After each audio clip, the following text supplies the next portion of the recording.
vulnerable little warnings from our nervous system, right? That to remind us at times that maybe being in our full expression didn't go well. Maybe we didn't get the promotion, we got told to shush, even all the way down to our childhood, right? So another one is it's not safe.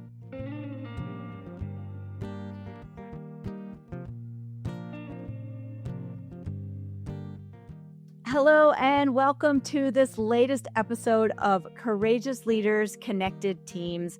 I'm your host, Stephanie Freeth, and I am absolutely thrilled to be joined today by Isaac and Torald Koren. They're the brothers Koren. And for those of you who've been seeing my stuff, these are the guys that I got to create music with, and I still am singing with as part of a singer's journey. So Isaac and Torald, welcome. It's so great to have you here today. Oh, thank you, Stephanie. So good to finally be in this conversation with you, and hi to everybody listening. Yes, thank you, Stephanie. So there's a lot we want to cover today. Isaac and Torald are just amazing human beings, and the way they approach music and resonance and sound and healing and just all of these things are so applicable to the work that I do with leaders every day. So I'd love for you to start off telling us, how did you get into this work? You had this whole band career, rock star career, and now you literally take normal people through finding their voice and creating songs. And maybe you could just give us the shortish-ish version of your path up to now. I love it. Well, we'll try to condense it. We of course, both artists, musicians, found our voices separately, but we are brothers. And it wasn't until we were teenagers that we discovered that we can sing together. Of course, we just had a harmony between us. So we set out on this small vision to become the next biggest band in the world after following our mother from Australia to New York City. And we found ourselves as teenagers in New York, looking out, thinking, surely success is a week away. So we were beautifully naive. But over the course of about 15 years, we carved out a pretty ambitious dream to go from Beach Boys from Sydney to taking a stab at the American music market. And we got quite deep into the dream that we had set out to be. We joked that a lot of what we envisioned came true just slightly differently than we thought, but we did experience quite a bit of success. If we're being harsh, we'd say we wanted to be the next Coldplay, but we ended up touring, opening for Coldplay would be one way to put it. But we did experience some incredible moments over 15 years. We learned so much about what it means to follow a dream, to embody a vision, and to be, sing in front of well over 1 million people, arenas to little ghosty dive bars, everything in between, tour buses, Conan. Lived out a lot. We got to tour the world with Pink for a couple of years and many other notable acts. We also learned how important it is sometimes to fail. Part of our journey was to coincide with realizing that daring to suck is ultimately the way towards the creative process. We're born with this ability to fail, to fall and not take it personally as we're learning to walk, for example, or talk, So that's what we kind of took away with from those years. Those years. It was on a gut feeling. We moved out to LA, and the gut feeling was let's foster and nurture and help develop other voices. We thought it was in the music industry because that's what we were doing, and we came out to LA and started this writing experience with people, and we got quite far into it and realized the same day it just wasn't it. We were like, are you enjoying this? It was very calculated, very boxy, very performative. A bunch of great people trying to write hits is kind of an accidentally unsatisfying experience at times, and it was certainly for us. And so we had this idea that came to us the next day. What if we just didn't play any game, put together our own game that we wish someone had invited us into, which was, what if we became someone's brothers and created a multi-month coaching experience where they got to know themselves? And what if we helped them see themselves, unpack the ingredients that were them? What if we made music from that perspective, like real old school artist and human development, And so we put this idea down on paper, and as the universe often works, someone requested us a couple of weeks later, and that takes us back 10 years ago. We did our first ever what we call the songwriter's journey. And now in 2025, we have journeyed with quite a few hundred people privately in small group containers to well over 1,500 songs so far in 10 years. Of course, we've developed courses and programs, and we facilitate workshop. And of course, Stephanie, you were an alumni of the Songwriters Journey and been to some of the workshops we facilitate. And our mission has sort of become not just holding a space for us to be artists, but a mission to hear the world's song, and especially through the lens of people that maybe have ruled themselves out of playing with this medium called music, song, and voice. And our ancestors knew how powerful it was, how healing. But also there's a lot of people walking around either scared to sing, but also wishing they could reclaim the rock star in themselves, and that it would show up and liberate all areas, including their business life.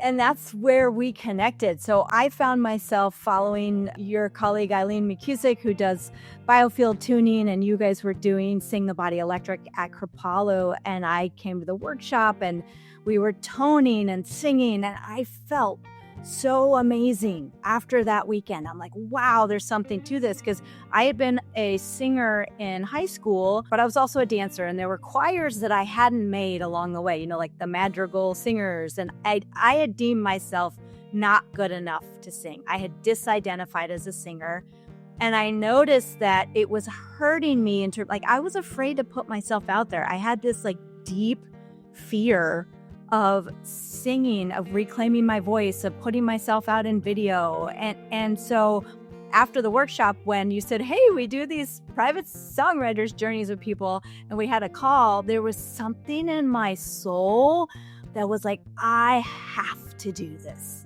And with these two amazing humans who create this container, who are encouraging me to dare to suck, and who are going to help me get my voice back. And that was the start of the journey, and it just kept getting better from there. Oh, that's amazing. And what an incredible experience we got to have together. And you were still such a shining example of what it means to lean in and just immerse yourself in something new, even though you don't know necessarily what you were doing, but what you unleashed was this just incredible, expressive and creative instrument in yourself. And it was just such a wild, beautiful joy to be part of it. Well, thank you. Let's actually talk about small voices and then the creative process. So you have seen in working with so many people that we've got these small voices that tell us we're not good enough. What are the common small voices that come up as people start to reclaim their voice and wanting, to bring that into the world? Yeah. Well, I mean, this work around the small voices was awakened because we wrote a song with Catherine Woodward Thomas's group. And she was doing this shadow work. And we, in that moment, sitting in the audience, hearing her talk about the small voices that come up around, life. She's a life coach. And about love, too, calling in love. That often brings up a lot of small voices. Mm-hmm. We were like, dude, the voice is full of small voices. That's exactly what we're doing with you, right? So we gave it the term small voices. And we started to kind of look in our private sessions, what is happening here? Why is this person resisting? Why is this person shutting down? Why is this person, rebelling, in some way reacting? And who is it in them? It doesn't seem like it's them. It's this kind of survival system. So we call it the small voices. And the five main small voices that seem to come up, in all of our journeys. And some people experience one, some people experience a combination or all of them, a whole choir, first is I'm not good enough, or I'm not anything enough, that my voice isn't high enough or young enough, pretty enough. And that usually comes from comparative conversations about their voice, which has been normalized, let's be honest. Yeah, comparing, She sings like Adele, in music business, there was always that in the background, this comparative conversation. Yeah, so enoughness, we find, is often what stops a lot of people from starting, And again, just a quick definition on small voice. It means any negative or unsupportive thought, feeling, sensation, or emotion that arises in your mind or body as you go to express yourself. So this could be as public speaker, and this could be as creative, and this could be very much as a singer. These vulnerable little warnings from our nervous system, right? That to remind us at times that maybe being in our full expression didn't go well. Maybe we didn't get the promotion, we got told to shush, even all the way down to our childhood, right? So another one is it's not safe. I'm unsafe. Maybe I'm unsafe to share my voice in this moment, even, right? And we all know how intense the last few years of raising your voice in the workplace has been, right? And looking at such a wild time in the world. So another one is I'm not worthy, or voice doesn't matter. Doesn't have a value. Perhaps again comparative, but it's about that value of your voice, the inherent value of what you have to say, also the pressure of needing to have something valuable to say. Right. Another one is I'm too much, or don't be too much. We found that we thought this was a classic kind of Aussie cultural voice of, tall poppy syndrome, if you know about Australian culture. However, we've discovered, actually being in America, that this is very prevalent. And what we recognize is a lot of us went through a time in our lives where maybe we were sharing something triumphantly, and we made our mother, our father, our brother, our sister jealous, or maybe it created less than a favorable reaction in our early community life, friends, school, family. And so a lot of people have a small voice that asks them to dim down, not to stick out, even though there's a desire actually to flourish and actually roar out. There's that small voice that comes and bites. Yeah. And finally, the perfectionist small voice, which again has been normalized. And, if it's got to be perfect or I won't try. And around the voice in particular, that can be a real unfortunate inhibitor, because the voice is one of those beautiful, complex, and unique voice recognition software, for example, proves that your voice is recognizable. It's unmistakably you. And even with AI software and all of that, we still are recognizable with our own resonance, our vocal signature. We often find in these top 5 small voices that, the first one, something like not enough, gets you not to start, but then we can also have the voice, it's got to be perfect. So once you start, you got to perfect it. So these voices don't necessarily make sense because they're not from now, but we all have them. In fact, most people we recognize that we get to work with, thousands of people we've got to work with around the world, most of us have a choir of voices, right? And those voices aren't singing in harmony either. And so what we've discovered is that it's up to us to be able to befriend and form a new relationship to these voices. They don't get cut out. They don't get fixed even. They get incorporated, right? And they can actually have a space again in your voice. And so a lot of our work is centered around helping people reframe those parts of themselves. Let's be clear, this is not just about singing. 75% of the population, particularly in America, have some form of glossophobia, fear of public speaking. And when we free up the part of us that is willing to sing, we free up the part of us who's willing to speak, to lead confidently, courageously, to be vocal, and to share the vocation. Yeah. Absolutely. And even yesterday in the Singer's Journey that I'm participating in right now, you invited us to sing from those small voices, to sound out what may not have been said in the past. And as I was doing that, I had a small voice coming up of like, you're not safe. And when I let those words just kind of come out of me, it was really freeing to let that come through. Yeah, thanks for sharing. It was a beautiful melody you just sung too.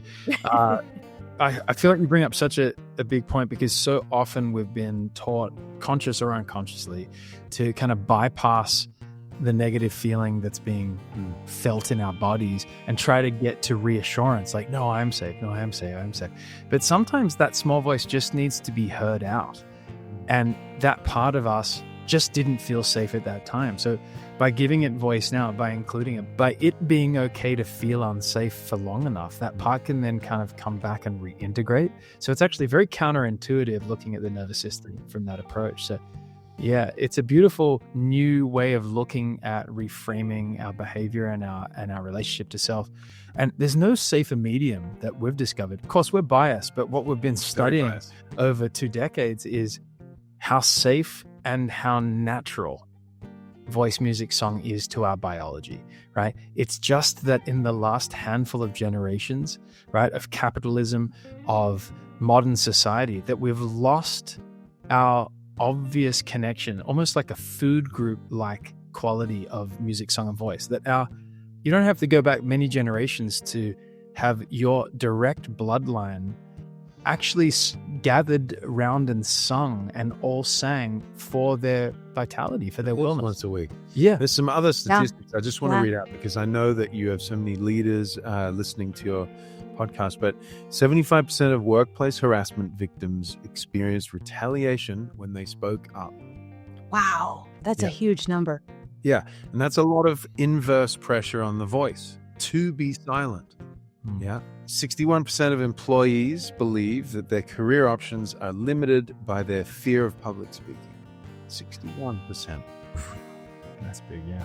That's an inhibition to upward mobility. And then only 1 in 4 of us feel that we're living up to our expressive and creative potential. Wow. Those are powerful stats.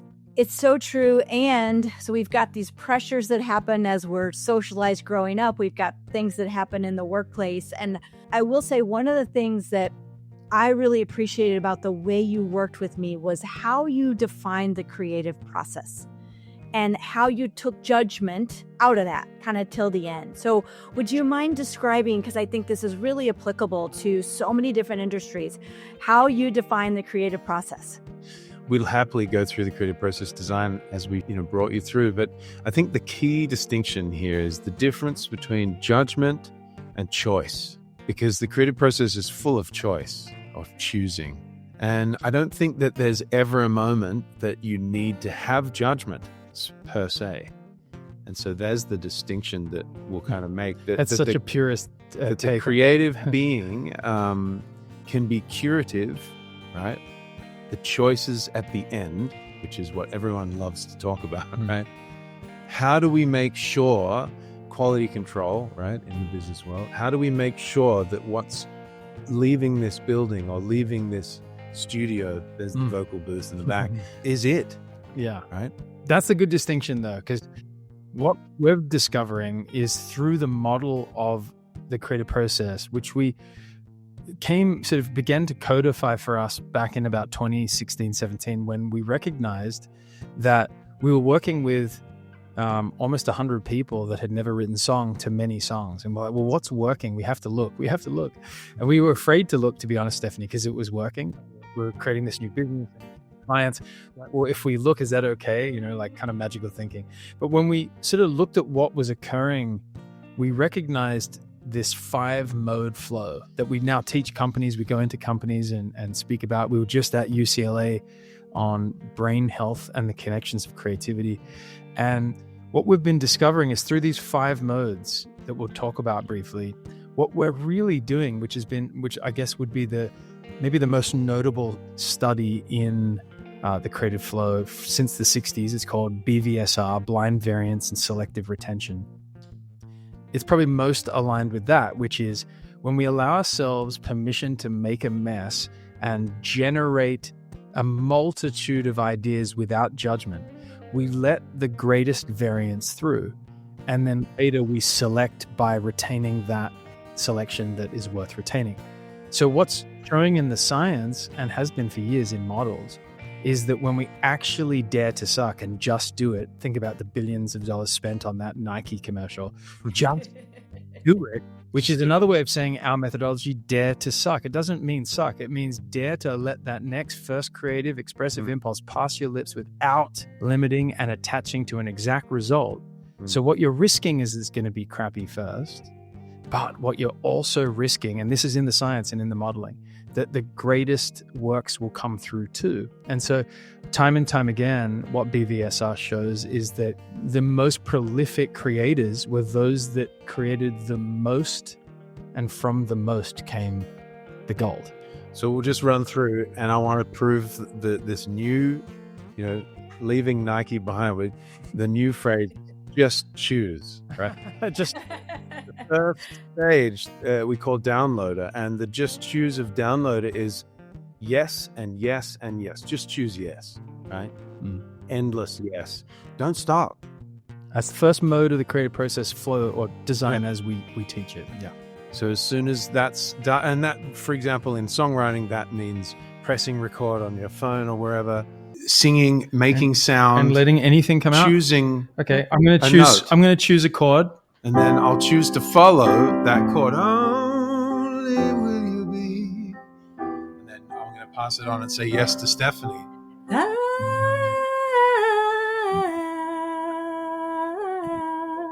and that will say yes to Charles. There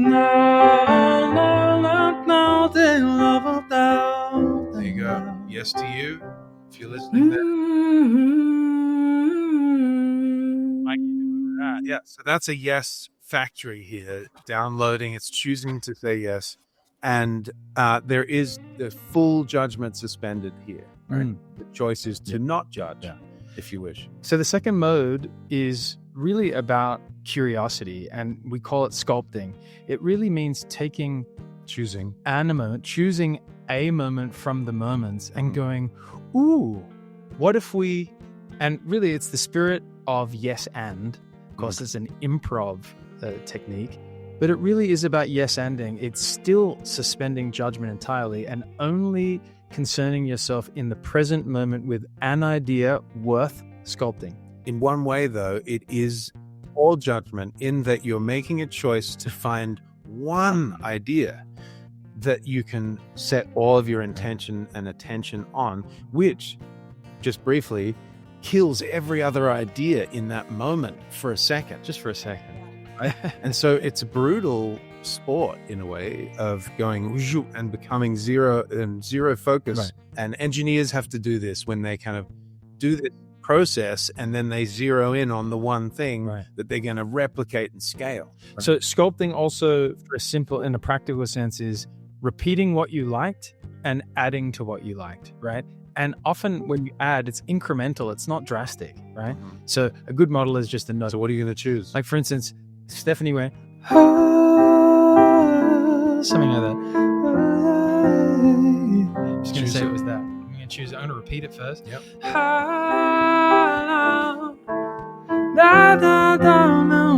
already The element of sculpting which we love is that it also allows for the continuation of play and creativity and invention. And I actually did, because I changed the melody slightly already. So I started to flourish. Imagine a potter on their pottery wheel. The clay starts to move slightly from its original play. Well, and even when, so I had gotten a download for Creative Revolution, the first song that we recorded, and I was out walking my dog and I got this, the creative revolution is underway. And I sent that to you as a voice memo, because that's what you say. Hey, record it, put a title on it, and then we shared files on Dropbox. And literally like the next day, you guys had created you sculpted this whole melody without lyrics that blew me away, that then I could write lyrics into. So that co-creation process. Well, and you're also a great download. It was. And of course it's one of your songs. But what you're also touching on is what we did is we sculpted and then went into framing. So that's our third mode of the creative process flow, which is once you've yes-anded, you can then start to map out the beginning architecture of the idea that's flowing through you. So if it's a song, well, it's the model of a frame. It might start to say, the creative revolution is underway. Sounds like a great start to a verse. Maybe it's the theme, blah, blah, blah. So you start to question, what is it? Where does it go? What do we need? What's the structures starting to appear? Yeah. And it's kind of like the first time where you were making choices, right? Multiple choices get made in framing, right? Like how long might it be? Who might I be singing this to? If it's a song, for example, if it's a new company, who am I serving? Right? Like getting really clear on the why is a really fun part of framing generally. Orienting, context, And so giving some legs, giving some bones or beginning anatomy to an idea. even an agenda, even what are the next action? What does it Philosophy. feel like? So that's what we did. And we sent it back, and suddenly you had a space to make. So that brings us into this fourth mode of the creative process flow, which is maker. And if we were cooking a meal, I like my favorite analogy to kind of grok maker is downloading would be, going to the market and like cruising around and choosing it. Sculpting might be coming back and looking, flipping through, getting the ingredients, looking at recipes, playing around with ideas. Framing would be chopping all of the ingredients and getting it ready. But then making happens as soon as you turn on the heat. So the time component of this creative act. Yeah, you've got an hour. There's pressure, which is necessary, right? And that's why a lot of people who leave, we shame ourselves for procrastinating, but what we're actually doing is kind of recreating this natural tendency for us to wait until there's pressure to go into thinking. Natural compression, if you will. And sometimes we just need a good request. So obviously we sent back this beginning little piano thing with the melody back at you, and it was like, all right.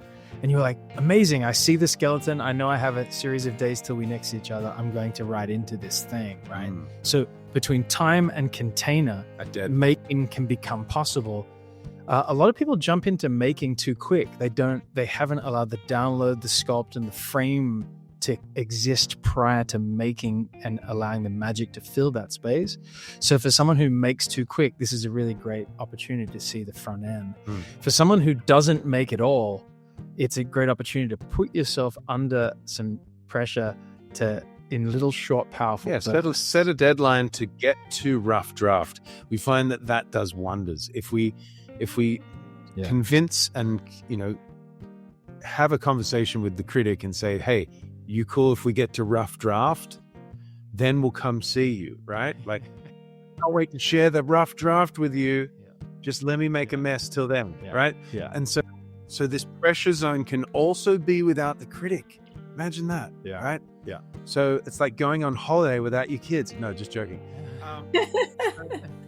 Being left alone in the creative cave, right? Without the naggy critic voice, but just with the pressure cooker of the fire and the cave. But right? just first draft. Fire. Let's not underestimate this. We live under the presentation perfection readiness of the world right now, right? You put something out on social media, you present to your company, you present to your team. We often feel like everything always has to be like, not just first draft, but like, seventh iteration, as if everything in life is always, we have to be available and ready at all times.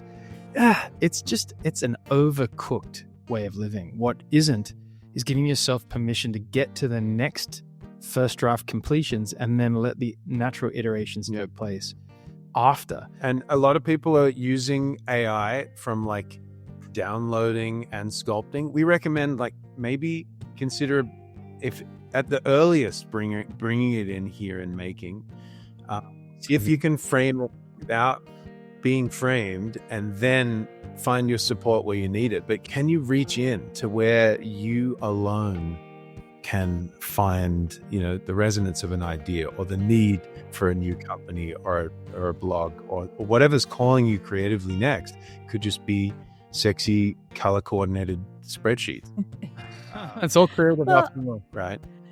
And I gotta say, when I got especially with Creative Revolution, that song, after you played the whole thing, the lyrics wrote themselves within a few hours. It just flowed. So also paying attention to kind of my body, and I felt like it was like a vessel. I felt it just kind of dropped in and came through, and it wasn't effortful. It was just easy, and it's still one of my favorite songs that we co-created. But I was amazed with this process unfolding, how easeful it felt, how joyous it felt, and in Daring to Suck, that the actual product ended up, to me, and again, I'm biased, but it's pretty great. That alone, right? Yeah, that the satisfaction of feeling creatively expressed that only a quarter of the population seem to have that and access to, right? So it's a real privilege and and rare privilege to kind of experience that. And, you know, that's why we set up our foundation, because like, this is a human right to feel this satisfaction, to feel at home and more than enough and safe, to sound out and to take a deep breath in and not feel like we have to be perfect or comparative in our voice, because it's literally impossible in a way. You're talking about satisfaction. Yeah. To be satisfied, what a real litmus of life. And even 20 seconds on the final fifth mode of the creative process flow, so we don't leave out curation. We believe that if you have allowed yourself to make a mess and let time and nature slowly distill it to the final moment, the fifth mode is about being curative. And to us, curation is not judgment. Curation is selection with positive eyes that says, is this it? And if it's not, where isn't it? And only working on the not it's pieces until those pieces are also it. Because when everything is it's just, it is it. And then it's not about what's good, better, or bad. It's not even about feedback. It's about, this is it. Now, how might I share it? And so it's a very different approach to sharing what's coming through you, when all we're really going for is the it and is that you see from a healthy, voice positive, creative, positive place, not from a place that needs feedback from the world necessarily. Yeah, so it becomes choosing it or choosing not it. Yeah, and I got to experience that when I recorded in that studio right behind you, and then getting to listen back to that and then go kind of note by note. And so it wasn't like we didn't get to that part. We did, but it still felt so supportive. It didn't feel like you didn't hit that note, or like, and one thing I've struggled with, so I kind of have this high school experience, this break between my head and chest voice. I was a soprano, but I also can sing in my chest voice. And I was kind of berating myself as I was listening back. And I said, oh, my voice is breaking there. And Isaac, you said to me, Stephanie, you've got to learn to love your break. And it was such a moment and such a gift. And I ended up kind of titling the album, Learning to Love the Break. That compassion towards these parts of ourselves that we can deem as not quite good enough is actually what makes it unique and authentic. That was a huge gift to me in that process. Powerful, and Torald likes to say this often. It's big. If you think about our favorite singers of the world's favorite singers, right? I'm thinking for some reason Nina Simone. She never considered herself a singer. Or Bob Dylan is one of them. Yeah. Right?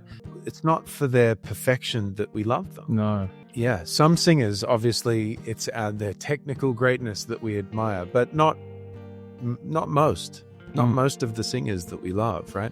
I was thinking Jeff Buckley, who is a classically trained singer, but I loved when he pushed it and went out. Yeah. Right?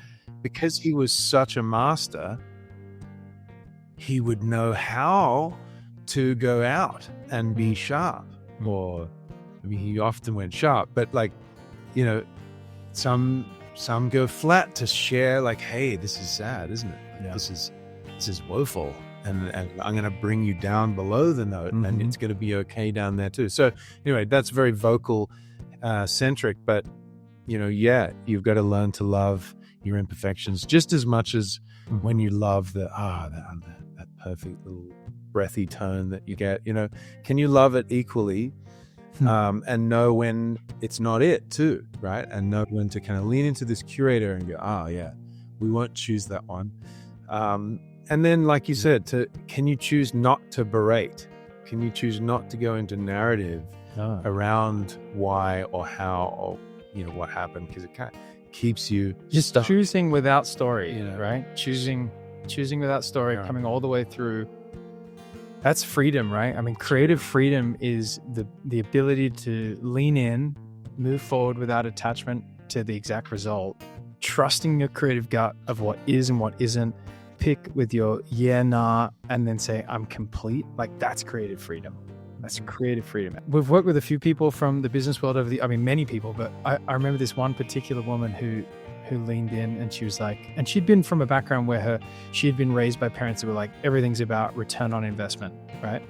And she leaned in and she was like, I can't believe I'm asking this, but what do you feel the ROI is here for me to do this songwriter's journey? Great question. And I was like, wow, what a question. Of course, by stage 4 of 10, she brought it back up, and she was just like, I don't even know how to define return on investment already, because she had such a cathartic opening to her whole body, her expression, her relationship to creativity as not a commodity, but as something that would bring lifeblood to everything she was doing in her life.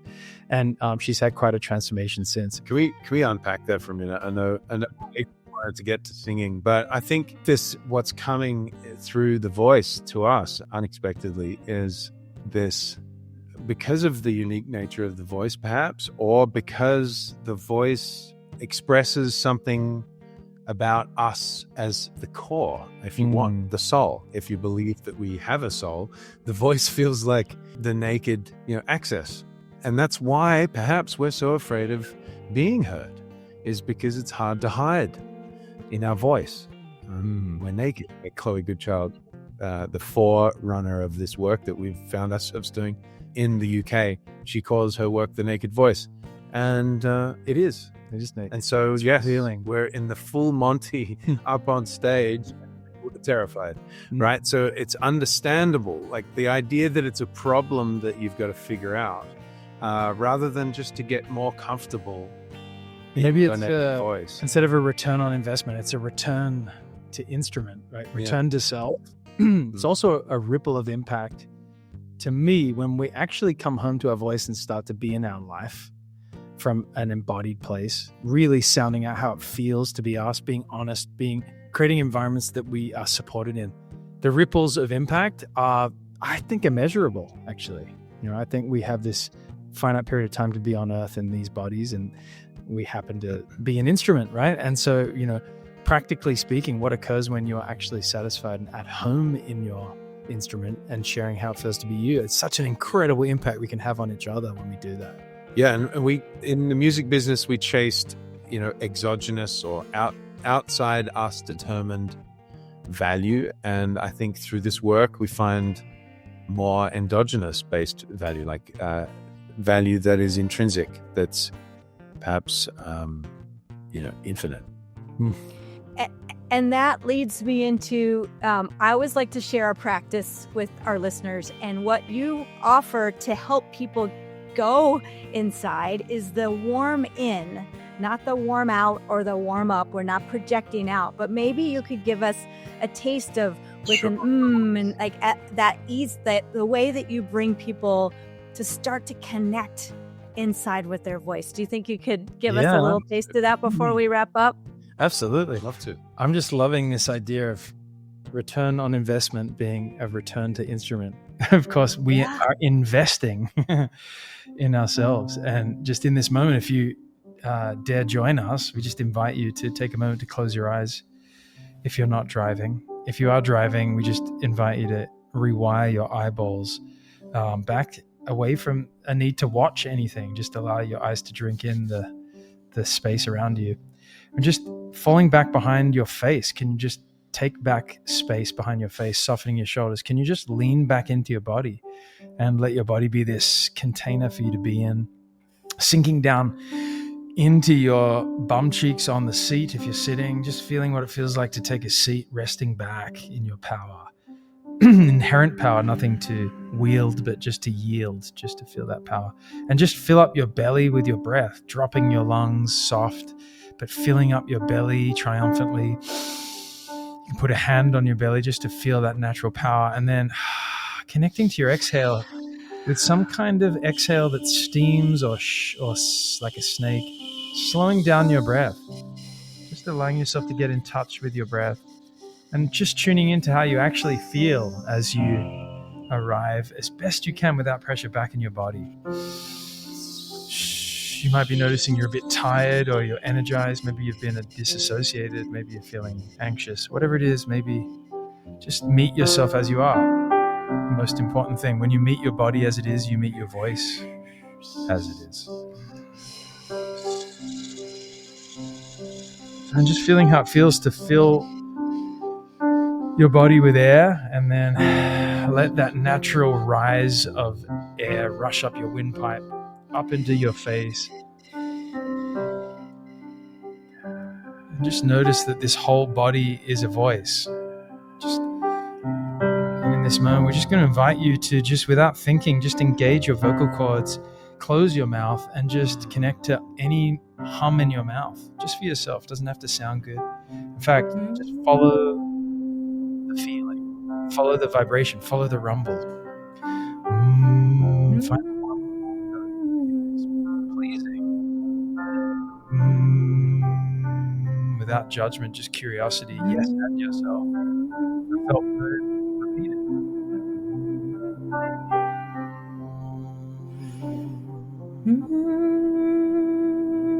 Feeling curious like Stephanie, find a little melody.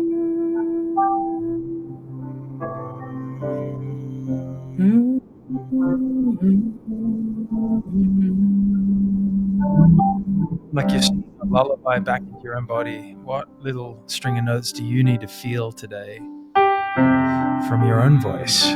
Just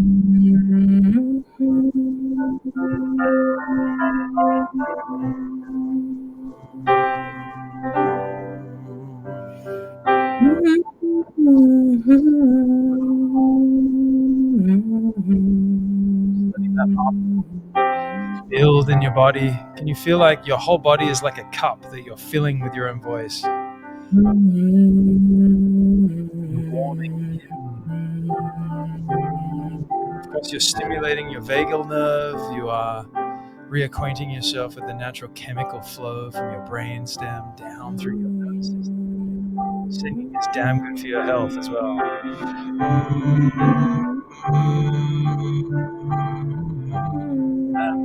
Just letting yourself dare to suck. Let yourself hum.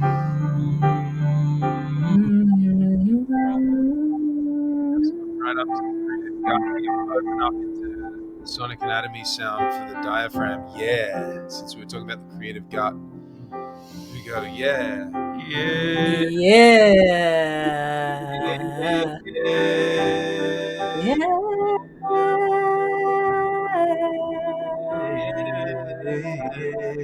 Singing the word yeah.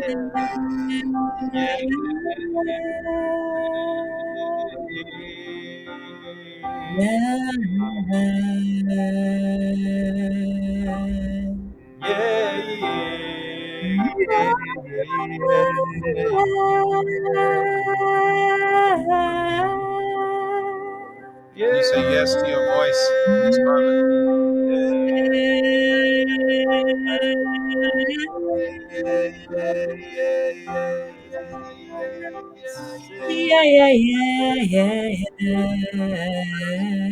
Turn the diaphragm around a little bit, just a little bit, and to the na, same space, but just kind of deflecting, setting a boundary.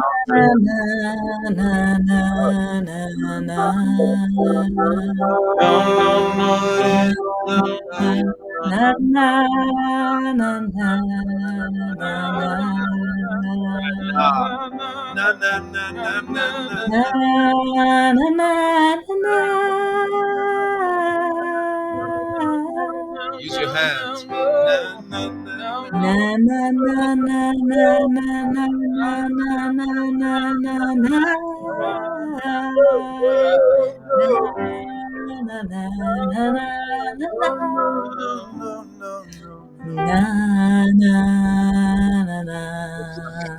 You're going to sing it maybe?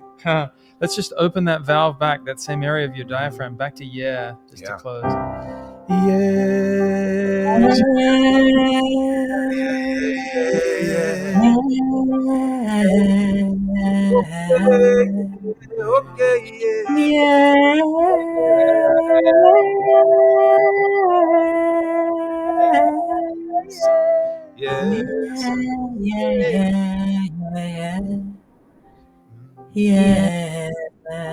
Just closing your lips now, back to a hum.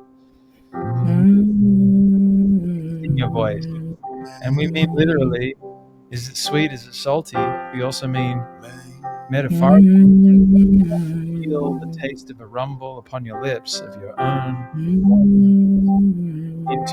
existence. If you can sing, if you can feel, you are being yourself.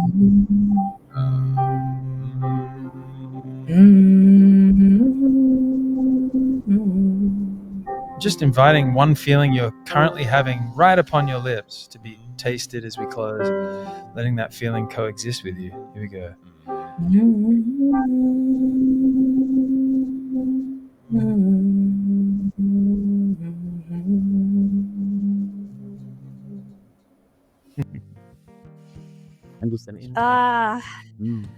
Feels so good. It's that internal experience. I don't care who's looking at me. Like, just get to have that experience right inside. It's such a game changer. And it's like that movie, Harry Met Sally, when she's having the orgasm in the play, right?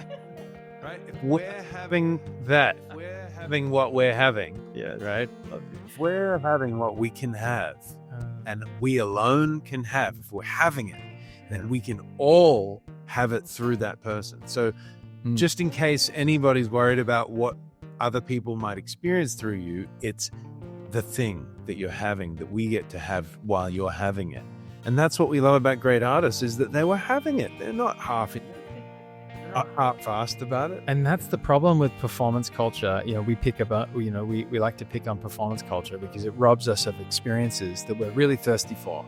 And by performance culture, I think we practically mean when we focus on what we should be doing that might be well received, when we leave ourselves to try to make ourselves look good or sound good for the benefit of others or for good feedback, we are leaving the opportunity to actually be in the experience. And when we're not in our experience, but we're in a performance of ourselves, people can't necessarily experience ourselves. They're experiencing us performing.